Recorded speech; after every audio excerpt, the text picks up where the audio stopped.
Oh yeah, I'm sorry, Gary. I don't know if you heard me or not. I just I wanted your thoughts on 9/11. There's so many theories out there about it being either an occult ritual or I've even heard the releasing of Abaddon. There are just all these different things out there. You are kind of the expert on esoterica and Christian conspiracy. I would be fascinated to hear what you thought. Well, 9/11 is one of those historical turning points, and I think we might be going through another page in that. And what it's done is it's created anarchy, right? It has the ability and was seized upon, just as COVID, as we're seeing, seized upon to take rights away. And this seems to be all more contrived than coincidental or just happenstance. And so when I look at Islamic terrorism, and I wonder, where it begins and where it parts from the globalist movement. And I think sometimes they can be at odds, but what I do know is they have a history of beginning sort of together. And so, with the al-Wahhabi group out of Saudi Arabia and Al-Qaeda, where bin Laden comes from, you have a connection with the Muslim Brotherhood that we have to understand. And we also have to understand that the Wahhabi movement was active in World War II. It was active working with collaborators as the Nazi intelligence in World War II. Yeah. Oh, wow.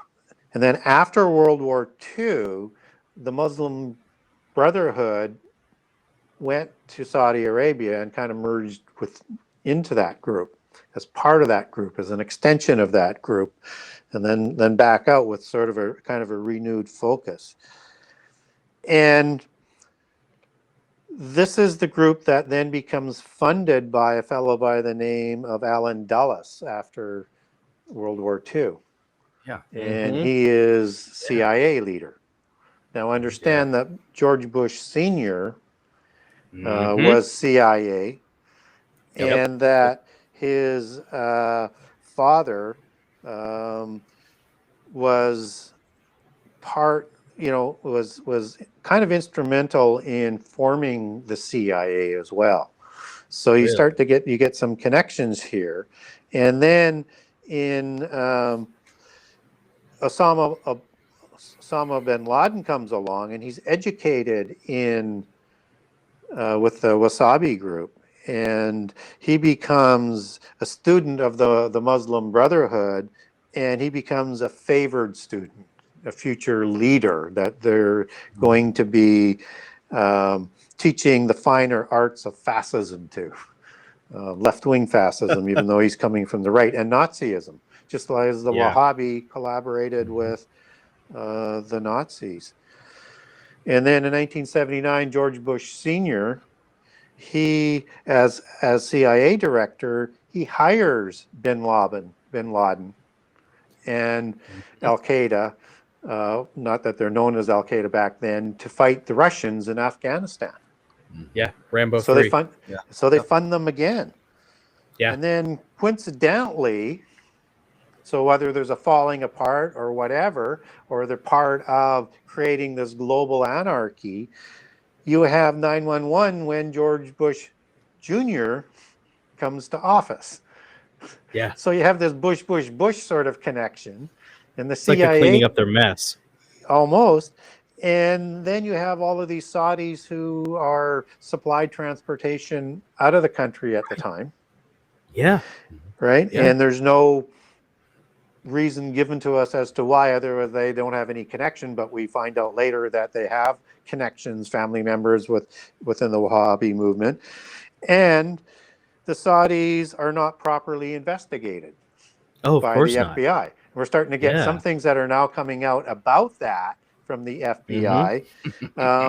But through the whole commission, nothing I'm is starting to get angry. really exposed about this group. And I would also note that Bush Jr. did not catch Osama bin Laden. Nope. Right. Yeah. And I wonder whether or not Yeah, he did that. that is coincidental. But what I Uh-huh. do know is that the Dulleses, both Alan and John, they were instrumental in helping get the Nazis funded. They were the agent to the West, the agents for the West, and the lawyers for the banks that included the Rockefellers and the Rothschilds to fund the Nazi movement. And, Prescott Bush, I mean, he was mentored by Ed Harriman. And Harriman was the major shareholder in one of the banks that were funding the Nazis. So you had like the Schroeder Bank that was acting as part of the agent for the BIS that's funded by the Rockefellers, and the Schroeder Reichstag Bank and the Farben Bank of the Warburgers, the Rockefellers banks, and UBC are all funding BIS, which is the bank, international settlement companies that is using to get all of this money to fund the Nazis to take on the Russians, except that just as Russians got out of hand, so did the Nazis. And then they had to turn their money against the Nazis because they started, doing horrible things like a Holocaust against the Jewish people, which many of these people were Jewish that were funding the Nazis. Whoops. Yeah. So they got out of control. And I'm not saying there's a Jewish conspiracy that dominates the world. I think there's mystical Jews within the secret societies. They're part of. They're not necessarily those mystery cults have tentacles everywhere. Yeah. And it's the Rothschilds who funded the Harrimans. And it's the Harrimans who was the mentor of Prescott Bush. Wasn't Prescott Bush also involved in the business plot? Yeah. Is that am I getting the right Bush? There are so many of them at this point. Yeah, Prescott, and then his son George Sr., and then George Jr. That's the succession there. Yeah, okay. And the Skull and Bones family, which the Bushes were part of, which is the sort of the young Illuminati of the West, of the United States within that organization. That included the Rockefellers, the Harrimans, and the Bush as part of the main families of that organization. So you have all of these connections that intermingle through the Nazis, and then after the Nazis through their sponsored CIA, because it changes its name, it morphs into the CIA after World War II, that is funding these Islamic terrorists that they've created this whole perpetual war machine. Yeah. Right? And you will go up against the war machine like Kennedy found or Trump found, and they're not going to take. They're not going to be nice to you. They're going to stand up and try and bring you down. Yeah. So there seems to be this. Well, I guess where I'm going with it is that all of these weapons, all of this training, all of the money that went into Al-Qaeda and the Wahhabi movement seems to have been done for a purpose. And the establishment of the Republican Party and the establishment of the Democratic Party, you can't really tell the difference. Nope. They're one of the same. I mean, what was it that Bush Jr. ran on? Compassionate conservatism. We call that being a red Tory in Canada. Yeah, that's right. Interesting. Yeah. Or a red conservative. Tory. Yeah, because he wanted to reach across the aisle, and it's 6 of one, half a dozen of the other. You cannot serve two masters. And we say that as a couple of Christian conservatives. Even in our state, our governor is Republican, but a lot of rhino. Total rhino. Rhino. Talks a good game to keep the Republicans happy, but his actions Yeah. play Yeah. to the middle to accommodate both. He doesn't enforce anything. He doesn't change anything. Right. Yeah, they're Anyway, not I as digress. they're not the establishment is not as tough on Christians as the establishment of and the war party of the Democrats, but their goals are the same. They may approach Yeah. it in a slightly different manner, but they're still cattle herding everybody into world government. So, Yes. you know, along comes Obama. He's not invading countries. He's just setting the whole world on fire, right? Yeah. Says, I'm going to support you, and then doesn't. Yeah. Right? But Right. they were doing regime change and anarchy and allowing ISIS to come back, and you know they're all Destabilizing. working.